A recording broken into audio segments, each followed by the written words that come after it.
Le nucléaire est-il vraiment un atout décisif pour le climat ? Comment gérer des déchets sur des millénaires ? C'est quoi au fond la radioactivité et qu'est-ce qui est vraiment dangereux ? Le Mac Futura est de retour pour répondre à toutes vos questions sur les défis d'aujourd'hui et de demain. Découvrez notre dossier inédit « Le nucléaire peut-il vraiment être écolo ?» dans notre nouveau numéro. Rendez-vous sur ulule.fr pour commander votre exemplaire. La santé sur écoute. Un podcast Futura avec Julie Kern. Bonjour, c'est Julie, chef de rubrique santé chez Futura. Tous les 1er décembre, l'ONU-SIDA organise la journée mondiale de lutte contre le sida. Chaque édition est consacrée à un thème important pour faire reculer l'épidémie de VIH et réduire les décès des suites du sida, le stade terminal de l'infection. Celui de cette année est Égalité maintenant. L'ONU-SIDA rédige aussi un rapport mondial sur l'état du VIH et après 2 années de pandémie de Covid-19, les nouvelles ne sont pas bonnes. On en parle dans ce nouvel épisode de La Santé sur écoute.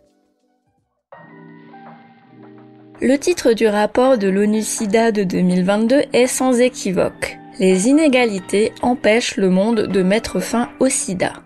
En effet, l'un des objectifs principaux de l'ONU-SIDA est d'éradiquer le sida d'ici 2030. Il ne reste donc que 8 petites années avant cette échéance et selon le rapport, les inégalités dans l'accès aux soins, aux informations et à la prévention des personnes les plus touchées par la maladie est un véritable frein.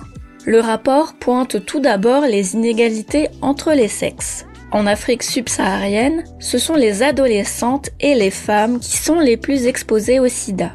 Elles ont 3 fois plus de risques d'être infectées par le VIH que les hommes. Un phénomène qui révèle des rapports de force asymétriques entre les hommes et les femmes dans ces régions.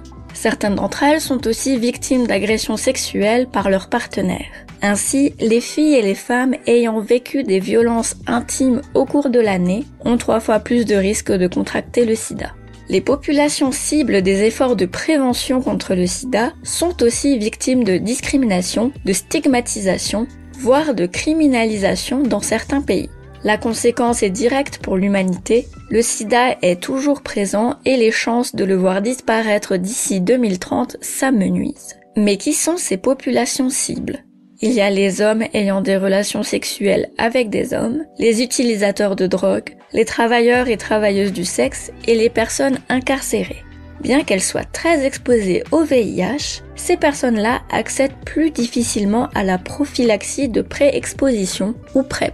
Ainsi, l'incidence du sida a baissé de 52% en Afrique occidentale et centrale et de 62% en Afrique orientale et australe chez les adultes depuis 2010. Une tendance positive qui, malheureusement, n'apparaît pas chez les homosexuels durant la même période et dans les mêmes régions. Les populations cibles ne représentent que 5% des êtres humains, mais 70% des nouveaux cas de VIH. Enfin, les derniers oubliés de la lutte contre le sida, les enfants. En 2021, ils sont 800 000 à vivre avec le VIH sans être soignés. Les enfants sont en grande majorité infectés lors de la grossesse par une mère elle-même porteur du virus. C'est ce qu'on appelle la transmission verticale. En effet, le VIH est capable de traverser le placenta et d'infecter un fœtus en développement. Pour ces enfants, le diagnostic est souvent tardif et la prise en charge médicale compliquée. Tous ces éléments mettent en danger individuellement les personnes concernées, mais aussi nous tous, puisque sans des efforts plus soutenus pour la prévention et le soin de ces dernières, le sida ne disparaîtra pas. L'ONU-SIDA se fait l'écho d'une situation mondiale. Mais en France, les efforts dans la lutte contre le sida patinent aussi. Le nombre de dépistages pour le VIH est toujours inférieur à la période pré-Covid, 5,7 millions en 2021 contre 6,1 millions en 2019. Il y a une progression entre les chiffres de 2020 et de 2021, mais cela est encore insuffisant. Le nombre de nouvelles infections est stable en 2021 avec environ 5000 nouveaux diagnostics, mais qui pour 29% d'entre eux sont tardifs, ce qui représente une perte de chance en termes de traitement de la maladie et de transmission du virus. Se faire dépister pour le VIH, c'est plutôt simple. on se rend en laboratoire d'analyse médicale pour une prise de sang et le labo recherche des anticorps anti-VIH dans le sang. Si le résultat est positif, on pratique un deuxième test pour confirmer. Ce dépistage est gratuit, faisable sans ordonnance et sans rendez-vous sur simple demande du patient. Il existe aussi un second test, le TROD, T-R-O-D, qui donne un résultat en 30 minutes à partir d'une goutte de sang prélevée sur la pulpe des doigts. Le dépistage du VIH est recommandé tous les 3 mois pour les personnes les plus à risque, et à certains moments de la vie, comme au début d'une contraception ou après un viol par exemple. Enfin, il est obligatoire lors d'un don du sang ou d'organes.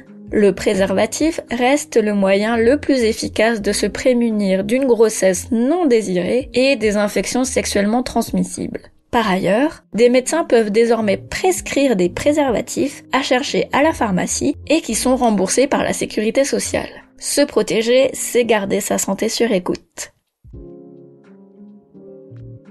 Merci d'avoir passé ce moment avec moi. Vous trouverez les sources de cet épisode dans la description pour vous forger un propre avis. N'oubliez pas que les informations partagées pendant cette capsule audio ne se substituent pas à un diagnostic médical émis par un médecin. Si vous avez le moindre doute concernant votre santé, n'hésitez pas à consulter un professionnel. Pour nous soutenir et améliorer notre visibilité, abonnez-vous et partagez ce podcast autour de vous. On se retrouve dès la semaine prochaine pour un nouvel épisode de La Santé sur écoute. À très vite!